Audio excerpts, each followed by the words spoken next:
Baribir pirotexnik vositalardan juda ko'pchilik foydalangan. Boshqalarning mulkiga, avtomashinasiga, turar joyiga yoki qandaydir buyumlarining yonib ketish holatlariga uchrayapti. Tana a'zosidan mahrum bo'lib qolishmoqda. Bu o'z-o'zidan demak, ularning nogiron bo'lishiga sababchi bo'lmoqda. Bir umrga mashinani maxsus moslama o'rnatish uchun yoki pirotexnikani foydalanish uchun to'yga chiqishmoqda. Bloger, mashhur inson mana shu tug'ilgan kun vaqtida yuzi kuyib ketdi. 2891 holatda ma'muriy javobgarlikka tortib ketyapti. Meniki emas, xabarim yo'q degan narsani ertaga u javobgarni ozod qilmaydi vaholanki.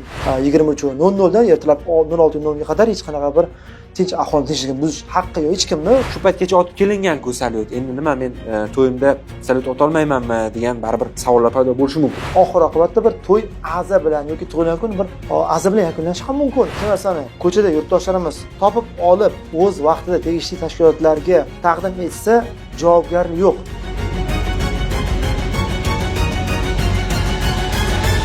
Assalomu alaykum hurmatli kuzatuvchilar. Ayni daqiqalarda siz Adliya TVda Saylgoh podkastini tomosha qilyapsiz. Biz esa mutaxassislar bilan birgalikda navbatdagi dolzarb mavzuni muhokama qilishga tayyormiz. Toshkent shahar Ichki ishlar bosh boshqarmasi axborot multimedia markazi boshlig'i o'rinbosari Qahramon Xudoyberganov hamda Adliya vazirligi mas'ul xodimi Ibrohim Toshev bugun biz bilan birga. Ularning ishtirokida mavzu atrofidagi savollarga aniq va batafsil javob berishga harakat qilamiz. Xabaringiz bor, yaqinda Adliya vazirligi tomonidan ishlab chiqilgan pirotexnika buyumlarining muomalasi to'g'risidagi O'zbekiston Respublikasi qonuni qabul qilindi. Umuman olganda ushbu qonunni qabul qilishga bo'lgan ehtiyoj va undan ko'zlangan maqsad nima edi? Keling dastavval shundan boshlasak. Ta'kidlab o'tdingiz, 2026-yil yana shu 13-yanvar kuni qonun qabul qilindi pirotexnik buyumlari yuzasidan. Ana shu qonunda alohida bir ta'kidlash joiz lozim bor jihati, ya'ni sinflarga, toifaga bo'lindi. Misol uchun ilgari bilasiz, baribir pirotexnik vositalardan juda ko'pchilik foydalangan va ular ya'ni bilishmagan javobgarligini, qaysining farqini bilishmagan. Misol uchun pirotexnika yuzasidan misol uchun pirotexnikani kichkina bir turlari bor va o'rtacha va og'ir turlari borki, misol uchun oddiy misol qilib xalqimizga tushuntirganda, misol uchun tort bilan bir tabriklash jarayonida bir chiqadigan yumshoqroq bir jarayonda uni bilishmasdi. Ana endi belgilab berildiki, qaysi jihati mumkinligi, pirotexnika vositasidan foydalanishda qaysi toifasi va qaysi toifasi qat'iyan taqiqlanganligi yanada odamlarga, xalqimizga soddalashtirildi va bu qonun 13-yanvarda qabul qilingan bo'lsa, qabul qilingandan so'ng demak 3 oyda bu albatta qonun kuchga kiradi va yangi yil davomida har yil bo'ladigan jarayonda ko'rishingiz mumkin. Ana shu bayram tadbirlarida, yangi yil arafasida ko'pchilik yurtdoshlarimiz ya'ni harakat qilishadi poytaxtimizga, O'zbekiston hududiga olib kirishga, foydalanishga va mana shu yangi yil bayram arafasida ham ko'p holat aniqlandi. Demak, Toshkent shahar Ichki ishlar bosh boshqarmasi tomonidan olib borilgan sa'y harakatlar natijasida ko'plab tezkor profilaktik tadbirlar jarayonida YPX maskan, blog postlarda ayrim yurtdoshlarimiz mashinaga yashirishadi yoki o'zlarini ya'ni shu bilmaydigan, topmaydi deb o'ylashadi va qonun bor, jazo muqarrarligi bor. Albatta har bir aniqlangan holat yuzasidan jazo muqarrarligi ta'minlandi. Va ko'plab holat oldin olindiki, undan tashqari ijtimoiy tarmoqda ko'rdingiz, ayniqsa O'zbekiston ya'ni shu Farg'ona viloyatida sodir bo'lgan holatlar, qo'l bola usulda yurtdoshlarimizni stadionda, ko'chada yangi yil bayram kuni, 31-sana kuni juda ham bir xunuk holatlar sodir etishgani va uni ijtimoiy tarmoqqa joylaganligi albatta ana shu yuzasidan Farg'ona viloyati ichki ishlar demak bosh boshqarmasi tomonidan jazo muqarrarligi ta'minlandi. Aniqlangan holat yuzasidan qonuniy chora ko'rildi. Bir e'tibor qilsangiz, yoshlar aksariyati 20-25 yosh yoki 20 yoshgacha bo'lgan yoshlar sodir etgandan so'ng chiqib, misol uchun holat bo'yicha xabarim yo'q, bilmaganman deb odatiy bir tusga aylanmoqda. Bu oddiy tilda aytganda bu uzr so'rash. Javobgarlik bor. Buni oqibatini o'ylash kerak. Nima uchun? Ana shu yurtdoshlarimizni bir yaqinlari, oila a'zolari befarqlik bilan, loqaydlik bilan o'sha yurtdoshimizni o'z holiga tashlab qo'yishgan. Vaholanki aynan ma'muriy javobgarlik bor. Undan tashqari, ya'ni jinoiy javobgarlikdan bu javobgarlik belgilab berilgan. Ya'ni o'sha ishlab chiqarish yuzasidan miqdoriga qarab turib, uning ham jihatlari bo'linadi. Ma'muriy yoki jinoiy, ayniqsa bularning harakati yuzasidan ham mana ko'rishingiz mumkin, ko'plab hududlarda yoki bundan oldin yangi yilda Toshkentda ham bo'lgan edi, aniqlangan Samarqand orasida bilasiz, eshitgansiz, ijtimoiy tarmoq ko'rgansiz va Toshkent shahrida bu bo'yicha ham demak tegishli choralar olib borildi, ko'plab holatlar aniqlandi va qonun javobgarligi bor. Men bir narsa aytmoqchimanki, yurtdoshlarimiz ayrimlari, aksariyat yoshlar, ya'ni bir kunlik to'y marosimida, bu xursandchilik uchun bo'ladigan to'yda go'yoki ular mashinani maxsus moslama o'rnatish uchun yoki pirotexnikani foydalanish uchun to'yga chiqishmoqda. Bir kunlik xursandchilik uchun. Buni bir do'stlar davrasida shirin bir ovqatlanish davrasida o'tkazsa bo'ladigan vaziyat. Lekin ular yosh, ular bilishmaydi. Vaholanki har bittasi mana qo'limda ham ma'lumotlar bor. Bu yerda ham batafsil belgilab bergan. Nima demoqchimanki, qachonki ular rioya qilishadi, javobgarlik borligini bilishsa, javobgarlik borligini his qilishsa, biz ko'p, misol uchun mana shu bilasiz, pirotexnika bo'yicha mas'ul tashkilotlar bor. Ichki ishlar vazirligi, Milliy gvardiya, bojxona qo'mitasi doim bu holat yuzasidan ijtimoiy tarmoqda, ommaviy axborot vositalarida bot qayta gapirishadi. Lekin muntazam ravishda, lekin adliyaga alohida adliya vaziri rahmat deymizki, bu qonunni qanchalik muhimligini buni endi ko'proq targ'ibot qilishimiz kerak, yetkazishimiz kerak. Mazmun mohiyatini qanchalik yurtdoshlarimiz ayrim turdagi yoshlarimiz yoki yurtdoshlarimiz buni hali ham his qilishgani yo'q. Vaholanki qancha insonlar javobgar bo'lishmoqda, qanchasiga chora ko'rilmoqda, lekin ayrimlari hali ham xulosa chiqarmasdan bu bo'yicha davom etmoqda. Vaholanki qonunni ular bilish kerak, qoidani bilish kerak, ma'muriy javobgarlikni va buni kim o'rgatadi? Buni birinchi o'rinda uyda, oiladan, mahalladan, ota-onadan o'rgatadi. Maktabda to'g'ri qiyin bo'lishi mumkin, ta'lim dargohida qamrab olish qiyin bo'lishi mumkin yurtdoshlarimiz, lekin ijtimoiy tarmoqda bu adliya tomonidan, boshqa tashkilotlar tomonidan doim yetkazib boriladi.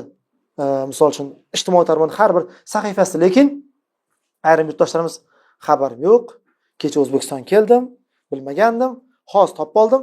Bitta narsa bor qonunda. Sizga aytmoqchimanki, agarda o'sha narsani ko'chada yurtdoshlarimiz topib olib, o'z vaqtida tegishli tashkilotlarga taqdim etsa, javobgarlik yo'q. Aynan ana shunday bizda holat bo'lgan vaziyatlarni misol qilmoqchimanki, xizmat vaqtimiz reyd tadbiri natijasida avtomashina to'xtatilmoqda. Haydovchi bilan suhbatlash jarayonida xabarim yo'q, bilmagandim. Vodiydan berib yuborishganda, ichini ochib ko'rmagandim. Vaholanki xodimlar uchun aniqlanganda jarayonda pirotexnik bo'lib chiqmoqda. Ichida shu yashirib qo'ygan. U vazifasi nima demoqchimanki, o'sha yetkazib berish xizmatida, taksida, misol uchun Toshkent shaharidan Vodiy yoki boshqa vohadan olib kelish vaqtida har bir haydovchi uni ichini ko'rib, qarab olish kerak, tekshirish kerak. U yuk mashinaga ortgandan keyin ertaga tergov surishtiruv jarayonida baribir aniqlik kiritiladi. Har bitta holat maniki emas, xabarim yo'q degan narsani ertaga u javobgarni ozod qilmaydi vaholanki.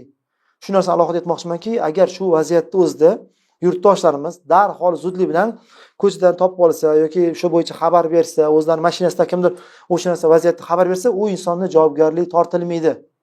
Va har bir xabar berilgan xabar, demak, daxlsizlik huquqi bo'yicha sir saqlanadi. Ko'pchilik yurtdoshlarimiz aytishga uyalishadi, tortinishadi, nimaga yonidagi qo'shnisi yoki boshqa bir mamlakatlarni bir misol qilsa, farqi yo'q. Ko'rsa, o'sha 911 raqamigami, boshqa raqamigami darhol zudlik bilan xabar berib, javobgarlikni ta'minlashadi.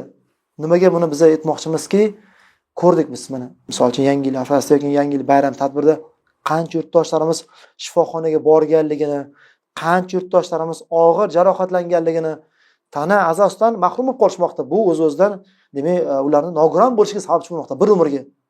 Ota-ona qaramasa, ularning yaqinlari qaramasa, voyaga yetmagan orasida juda ko'p ular qiziqishadi. Ular nima deydi? Ishlatib ko'rsadiki, shu narsani qani ishlamay qolsa, yoniga borib qo'liga olgan vaqtida u yana ishlab ketmoqda. Bu bo'yicha favqulodda vaziyatlar tomonidan hamma tashkilotlar tomonidan tizimli ravishda, keng qamrovli ravishda shuncha harakat qilishiga qaramasdan, lekin yurtimizga, hududlarga bu narsa kirib kelmoqda, aylanma yo'llar orqali, boshqa yo'llar orqali va javobgarlik bor. Bu qonunda qabul qilinishiga zarurat nima ekanligini bir statistik ma'lumotlar bilan asoslab ketmoqchiman. Ya'ni 2022-yilda bizlarda Ma'muriy javobgarlik kodeksini 185-prim 1 moddasi bor. Pirotexnika buyumlaridan noqonuniy foydalanganlik uchun javobgarlik masalasi belgilangan. 2022-yilda 1997 ta holatda ma'muriy javobgarlikka tortilgan bo'lsa fuqarolarimiz hamda yuridik shaxslar, 2023-yilda esa 1342 ta holat. Lekin 2024-yilda bu ko'rsatkich 2 barobarga oshib ketyapti bizlarda. Ya'ni 2891 ta holatda ma'muriy javobgarlikka tortib ketyapti. Keskin oshib boryapti. Bu aniqlangani hali. Hali chora ko'rilgan, qancha chora ko'rilmagani bor, misol uchun. Bundan tashqari, o'zimiz bilamizki, aynan shu bayram arafalarida yoki to'y marosimlarida yoki Yangi yil arafalarida bizlarda tez yordamga murojaat qilish holatlari juda ko'p holatlar bo'lyapti. Kasalxonalarda aynan shu pirotexnika buyumlaridan foydalanganlik oqibatida turli xil tan jarohatlari bilan ular yengil, o'rtacha, hattoki og'ir tan jarohatlari bilan murojaat etilish holatlari bo'lyapti. Hamda buning natijasida eng achinarlisi ko'plarning mulkiga ham ziyon yetyapti, sog'lig'idan tashqari mulkiga ham. Ya'ni bu narsadan pirotexnikadan foydalangan holatda o'shani bir yetarlicha foydalanish bo'yicha malakaga ega bo'lmaganligi sababli, ya'ni ikkinchi, uchinchi toifaga kiradigan pirotexnika buyumlaridan noqonuniy foydalanganligi sababli boshqalarning mulkiga, avtomashinasiga, turar joyiga yoki qandaydir buyumlarining yonib ketish holatlariga uchrayapti. Faqat o'ziga, boshqalarga ham bevosita zarar keltiryapti. Ya'ni shunaqa narsa borki, bu narsani pirotexnika buyumlarini faqat bizlar bilganimiz paqildoq yoki salyut shunaqa holatlarni bilamiz. Lekin uni foydalanish jihatidan 5 ta kategoriyaga bo'lingan. 5 ta kategoriyani keyinchalik ham yana to'liqroq ochib beramiz. Bularda yonuvchanlik bor, portlash, keyin tovush, yorug'lik holati bo'yicha ham, yuqori bosim bo'yicha ham shunaqa holatlari bo'yicha klasslarga bo'lingan. Ya'ni har biri har xil turdagi zararni yetkazishi mumkin, har xil ko'lamdagi. Shunaqa, oddiygina tovush orqali beriladigan zarbalari ham yuqori. Oddiygina agarki bizlar gaplashib turadigan ovozimiz o'sha 45 desibeldan yuqori bo'ladigan bo'lsa, shu atrofda bo'ladi. Lekin agarki inson organizmiga ziyon yetkazadigan darajasi borda, u 125 desibeldan agar yuqoriga o'tib ketadigan bo'lsa, inson salomatligiga salbiy ta'sir ko'rsatadi. Bunaqa holatlarda kimlarga ko'proq ziyon yetkazishi mumkin? Qariyalarga yoki voyaga yetmagan yosh bolalarga yoki bemorlarga, homilador ayollarga juda katta salbiy ta'sir ko'rsatadi bu narsasi. Shu uchun buni qonun darajasida mustahkamlab qo'yishga asos qilindi. Albatta. O'zi umuman olganda pirotexnika vositalari avvallari yangi yilda dolzarb, yangi yil bayramida dolzarb bo'lsa, hozir unday emas.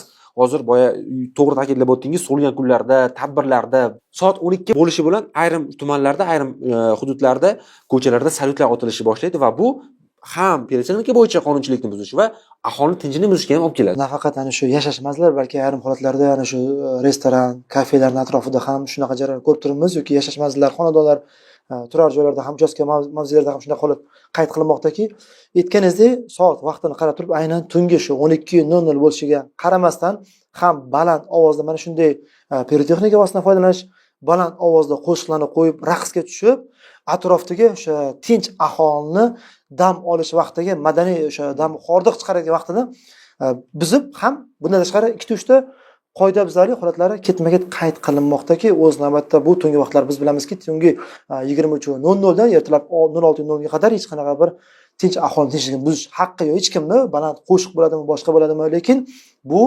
haligacha davom etmoqda. Buni sekin o'sha 12 bo'lsa, misol uchun men nima demoqchimanki, uyda, dasturxon ustida oilaviy bir chiroyli televizordan ko'rib, tomosha qilib, yaxshi bir qo'shiqni eshitib, shu narsani qilsa ham bo'ladi-ku, lekin uni qilmasdan aytganingizdek hali ham davom etmoqda.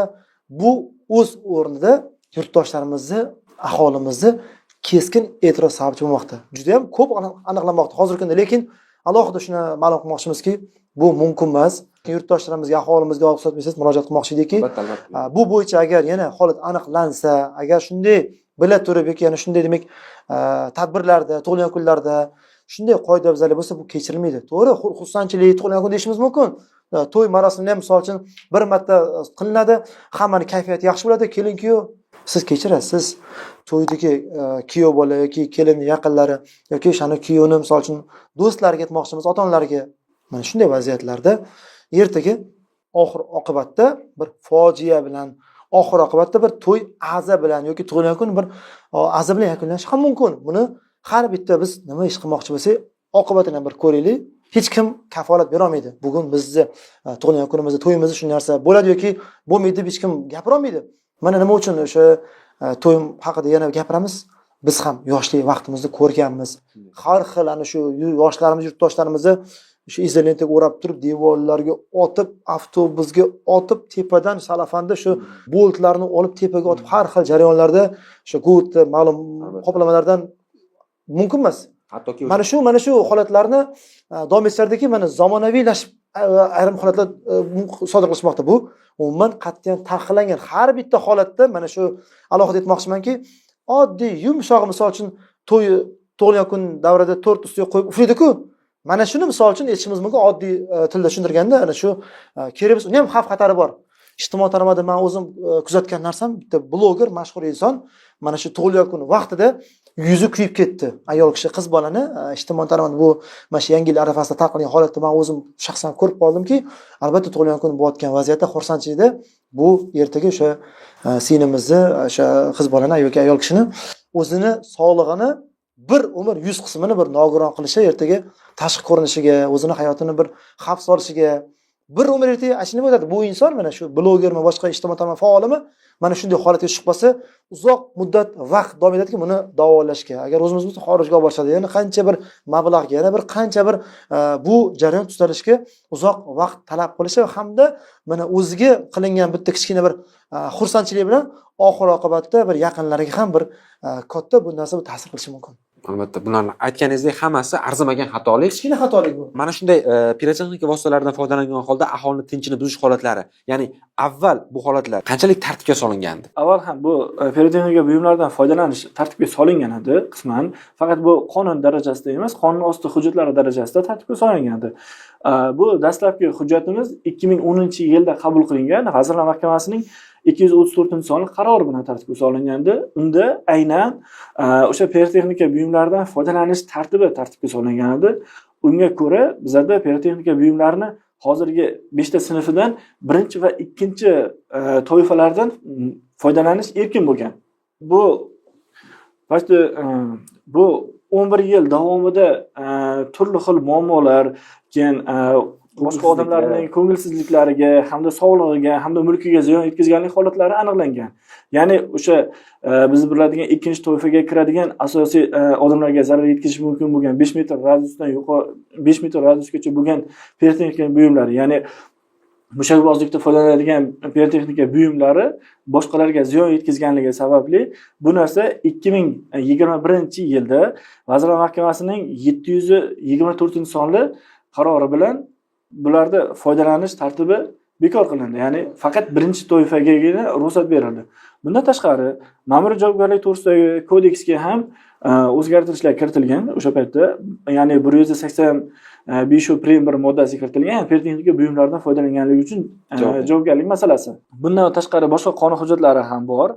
Ya'ni davlat boji to'g'risidagi qonun, ya'ni pirotexnika buyumlarini olib kirish holatlari bo'yicha, bundan tashqari litsenziya, ruxsat berish yoki xabardorlik qilish tartib-taomillari to'g'risidagi qonun hujjatlarimiz ham mavjud edi.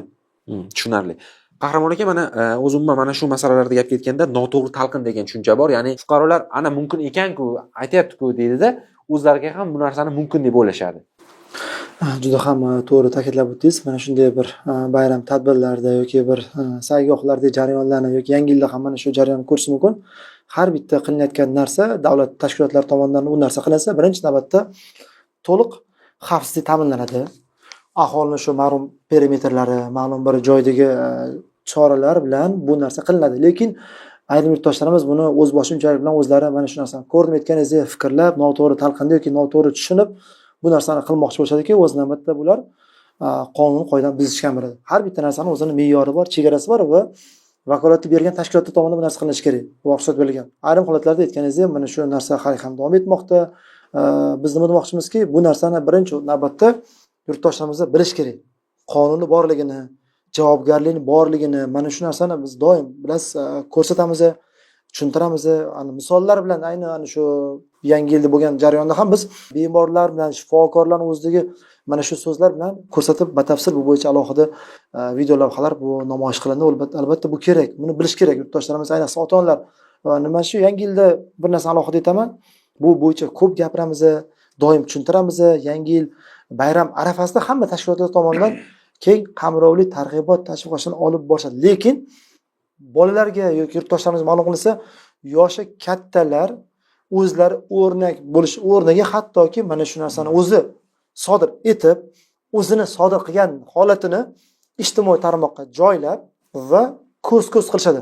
Vaholanki ayrim ijtimoiy tarmoqdagi obunachilari ko'p, auditoriyasi katta blogerlarni ham ko'rdik, ular ham mana shunday holatlarni sodir etmoqda. Vaholanki ular bir yurtdoshlarimizga manfaatli holatlarni, bir kerak bo'lgan zarur yaxshi narsani chiqarish o'rniga ular ham vaholanki afsuski mana shunday jarayonlarda o'zlarini bir sodir etgan qoidabuzarlik holatlarini namoyish qilishmoqda-ki, o'z navbatda bu qonunda javobgarlik bor. Kim bo'lishidan qat'iy nazar qonun qoidaga rioya etishmadimi? Mana shunday demak holat aniqlandimi? Albatta javobgarlik jazo muqarrarligi ta'minlanadi. Aynan mana shu noto'g'ri talqin bo'lmasligi uchun men qaysidan foydalanishim mumkin, qaysidan foydalanishim mumkin emas degan savolga javob berish uchun keling sinflar haqida ham gaplashaylik, Ibrohim aka. Xo'p, pirotexnika buyumlari qonun bilan sinflarga bo'linmagan. Aynan qaysi kategoriyalarga ko'ra qanday sinflarga bo'linishi qonun darajasida tartibga solinmagan. Buni o'zini standarti bor. Ya'ni standarti bu xalqaro miqyosidagi tan olingan standartlar asosida ishlab chiqilgan standart bor. O'sha asosida pirotexnika buyumlarining xavflilik darajasi belgilangan. Ya'ni ular nimalarga kelib chiqilgan? Ularning portlashi yoki yorug'lik ta'siri, ovoz ta'siri holatlarining radiusi bilan belgilangan. Masalan, buni aytadigan bo'lsak, birinchi toifaga kiradiganlari esa yarim metrgacha ta'sir doirasiga ega bo'lgan pirotexnika buyumlari. Bular oddiygina bengal mayoqchalari, stol fontanlari, xlopushkalar keladi. Bularda bemalol o'zimizda kichik tadbirlarimizda, turli xil tadbirlarda foydalanishimiz mumkin. Shunday. Ikkinchi toifaga kiradigan pirotexnika buyumlari bu yarim metrdan 5 metr ta'sir doirasiga ega bo'lgan pirotexnika buyumlari. Bu siz va biz biladigan yoshligimizda ko'p foydalangan o'sha oddiygina paqildoqlarni misol qilib olishimiz mumkin. Xo'p, uchinchi toifaga kiradigan bo'lsak, uchinchi toifadagilar o'sha fuqarolar hamda yuridik shaxslarga taqiqlanadi ulardan foydalanish. Ularning ta'sir doirasi 5 metrdan 20 metrgacha bo'lgan ta'sir doirasidagilar kiradi. Bunga pirotexnika sharlari, mushakbozlikda foydalaniladigan sharlar, keyin rem sharlari, ya'ni biz bilganimizdek turli xil ta'sirlarda sachratib sepiladigan pirotexnika buyumlari. Bulardan foydalanish taqiqlanyapti. 4-toifaga kiradigan pirotexnika buyumlari ta'sir doirasi 20 metrdan yuqori bo'lgan pirotexnika buyumlari kirgizyapmiz bunga.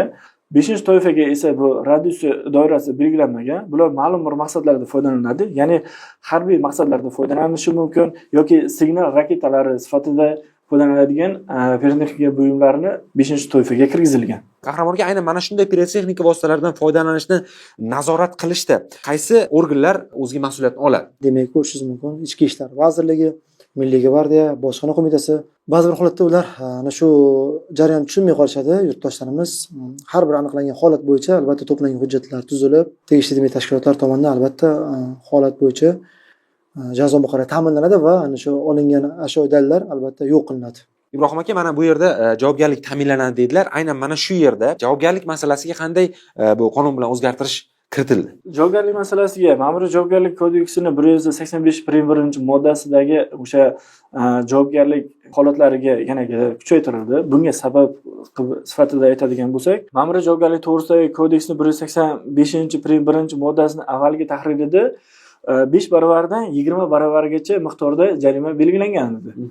Bu ba'zi bir bu pirotexnika buyumlarini olib kirayotgan va tashiyotgan va savdosini yo'lga qo'ygan shaxslar uchun bu kichik summali qildi va bu belgilangan javobgarlik ular uchun bu yo'ldan qaytarilishiga asos bo'la olmadi. Ularni qoniqtirmadi, qo'shtirmadi. Shunday. Ya'ni bundan kelayotgan foyda unga berilayotgan javobgarlik masalasini tafovut juda katta edi. Albatta. Shu uchun aynan bu boshida aytganimizdek statistik ko'rsatkichlar, ya'ni oxirgi yilda 2 barobarga o'sib ketganligini ham hisobga olgan holatda bu javobgarlikka o'zgarish kiritdik. Ya'ni Ma'muriy javobgarlik kodeksiga 15 barobardan 25 barobargacha javobgarlikka sabab bo'ladi. Bundan keyin agar foydalanadigan bo'lsa. Ma'muriy javobgarlikdan tashqari bizlarda jinoiy javobgarlik ham bor. Ya'ni bu jinoiy javobgarlikda Jinoyat kodeksining 250-1-moddasi bor.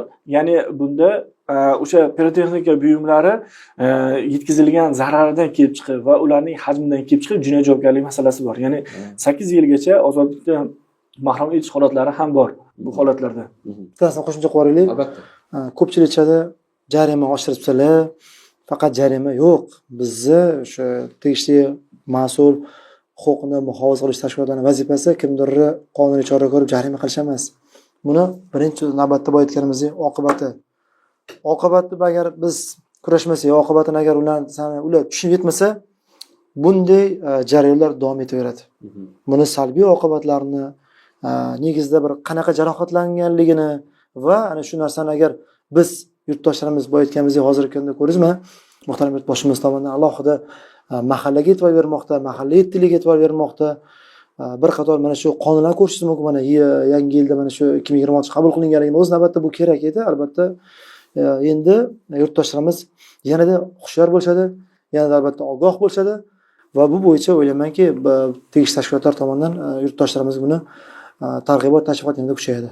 Buni yana qo'shimcha qiladigan bo'lsak, buni salbiy oqibatlari yana bitta statistik ko'rsatkichlarni 2 barobarga oshib ketganligi emas, bundan tashqari aholi tomonidan aynan pirotexnika buyumlaridan ko'rilayotgan jabrlarning soni oshib ketganligi borasida ham, ya'ni Sog'liqni saqlash vazirligiga kelib tushgan ma'lumotlarga ko'ra bu ko'rsatkichlar ancha yuqori oxirgi yillarda. Keyin eng achinarlisi, bular voyaga yetmaganlar o'rtasida ko'p uchramoqda. Ya'ni bilamizki, voyaga yetmaganlar aynan o'sha pirotexnika buyumlarini qanday ta'siri borligini, qanaqa oqibatlarga olib kelishligini o'ylamaydi bular. Bularning asosiy maqsadi o'sha shuni ovozidan zavqlanish, shu holatlarda bir bahramand bo'lish hisoblanadi, lekin uning oqibatlaridan xabardor bo'lmaydi. Eng achinarlisi, pirotexnika buyumlarining o'sha bizlar sinfga bo'lganimizdagi 2 va 3 undan yuqori toifadagilarini jilovlab bo'lmaydi. Ya'ni yoqib bo'lgandan keyin, o'shani ishga tushirilgandan keyin uni o'chirishni yoki bartaraf etish, o'chirib, qandaydir uni darhol to'xtatish imkoni yo'q. Uni boshqarib bo'lmaydigan holatga kelgan paytda bundan ko'p odamlar jabrlanib ko'ryapti. Eng achinarlisi, bir umrlik nogironlik holatlariga sabab bo'lib qolyapti bu narsa.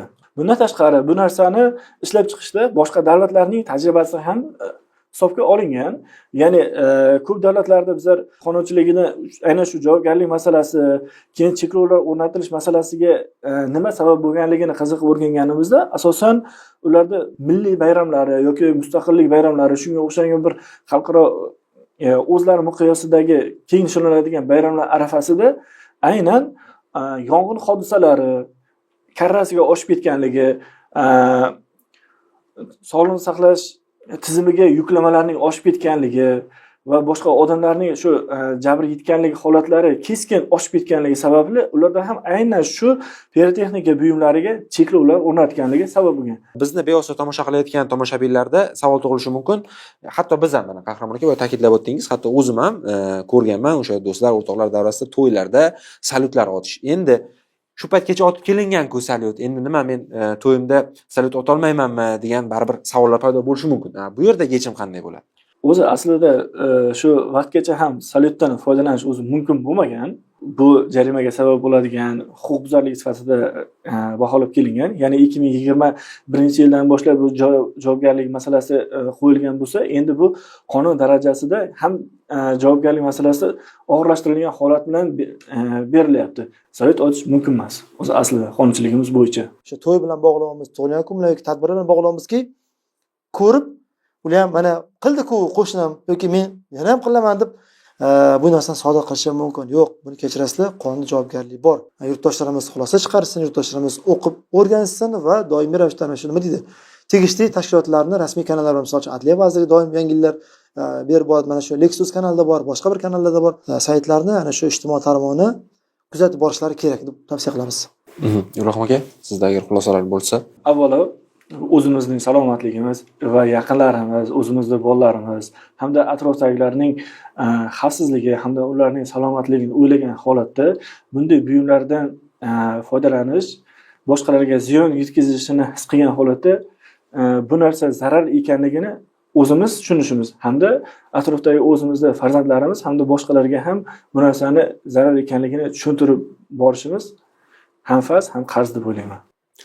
Darhaqiqat uyimizni, ko'chamizni, mahallamizni, shahrimizni va umuman olganda mamlakatimizni obod va osoyishta tutish bu o'zimizga bog'liq. Buning uchun shunchaki qonunlarga rioya etish va huquq va majburiyatlarimizni to'laqonli anglashning o'zi kifoya. Hurmatli kuzatuvchilar, bugun biz pirotexnika buyumlarining muomalasi to'g'risidagi muhim savollarga javoblar berishga harakat qildik. Agarda sizda ushbu mavzu yuzasidan savollar, takliflar bo'lsa, izohlarda yozib qoldiring, biz esa ularga javob berishga harakat qilamiz. Saylgohni kuzatishda davom eting. Xayr, salomat bo'ling.